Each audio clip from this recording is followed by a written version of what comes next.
মানুষ মারা গেলে আপনাদের মানে সবকিছু ব্রেইন টেইন সব কাজ করবে, মানুষ মারা যাওয়ার আগে কাজ করবে না। শিক্ষামন্ত্রীর কাছে যদি যাইতে হয় সবাই যাবে, কয়েকজন যাবে না, ওই নিয়ে হবে না। আর আমাদের মূল দাবিটা কি? আমাদের মূল দাবিটা শিক্ষামন্ত্রীর পদত্যাগ। সেখানে আমরা যা কার কাছে যাবো? যার পদত্যাগ চাই তার কাছে কেন আমরা যাবো?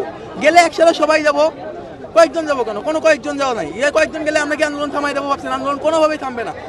যেটা আমাদের গুরুত্ব ছিল শিক্ষামন্ত্রীর পদত্যাগ, হয় শিক্ষামন্ত্রীর পদত্যাগ করবো, নয় আন্দোলন থামতে দেবো না আমরা ভাই। কালকে একটা মেয়ে সুইসাইড করছে, আর ভাই সুইসাইডটাই সব না।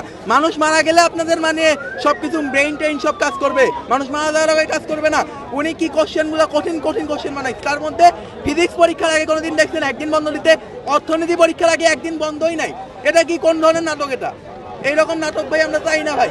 এই শিক্ষামন্ত্রী কোন হিসেবে গেছে? এই জনগণের ভোটেই তো গেছে। আর এই যে জুলাই আন্দোলন, এটা কারা করছে? এই আমাদের মতো স্টুডেন্টরা করছে। আর আমাদের মতো স্টুডেন্টের সাথে অবিচার করবে কোন হিসেবে? এর ব্যর্থতার দায় ওনাকে নিতে হবে। সেদিন দেখলাম কুমিল্লায় একটা মেয়ে পানিতে পড়ে যাচ্ছে। রংপুরের অবস্থা ভালো না, রংপুরে পানি দিয়ে ভরা। ঢাকার অবস্থা মোটামুটি খুব একটা ভালো না। সেখানে ভাই কিসের কোন হিসেবে শিক্ষামন্ত্রী এখনো আছে? শিক্ষামন্ত্রী থাকার কোনো এখানে আর কোনো রাইটস নাই। শিক্ষামন্ত্রীকে হয় পদত্যাগ করতে হবে, নয় আমাদের বিষয়গুলো, আমাদের যে দাবিগুলো সবকিছু পূরণ করতে হবে। যদি আমাদের দাবি পূরণ করে তাহলে আমরা আমাদের মতো আবার ফিরে যাবো। আর যদি দাবি পূরণ না করে ভাই, তাইলে ভাই আমরা এই শিক্ষামন্ত্রী পদত্যাগে, কারণ জনগণের একজনকে মন্ত্রী বানায়, জনগণের মাধ্যমে একজন মন্ত্রী হয়। আমাদের সাথে তো এই অবিচারটা তিনি করতে পারেন না। তিনি যে অবিচারগুলো করতেছেন, প্রথম কাজ করলো তিনি যখন বললেন যে আমাদের যখন বোর্ড, সব বোর্ডের পরীক্ষা কিন্তু অভিন্ন প্রশ্নে হবে। অভিন্ন প্রশ্নে পরীক্ষা হওয়ার কারণে কি হয়েছে? আপনার মনে করেন আমাদের সকল বোর্ডে তো সেম কোশ্চেন হবে। সকল বোর্ডে সেম কোশ্চেন হওয়ার কারণে আর হলো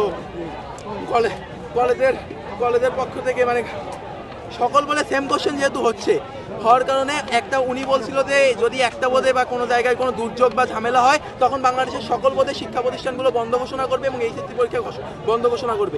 এখন তার কথা পুরোপুরি মেলে না, অমিল হয়ে গেছে পুরোপুরি কথাগুলো। কি হয়েছে বিষয়টা? ওরা হলো আমাদের এক বোর্ডে পরীক্ষা নিচ্ছে, আরেক বোর্ডে পরীক্ষা নিচ্ছে না। এইভাবে তো হয় না ভাই। এক বোর্ডে সহজ প্রশ্ন করবে, আরেক বোর্ডে কঠিন কোশ্চেন করবে। এমনি কি হয় ভাই? এমনি হয় না। আমরা ভাই, আমাদের সাথে উনি মুনাফিকি করছে এর ড্রাইভার হিসেবে, এবং আমাদেরকে উনি কি বলছে? পল্টি। আমাদের সিটি কলেজের একটা মেয়ের সাথে কথা বলছে আমরা নাকি পল্টি মুরগি।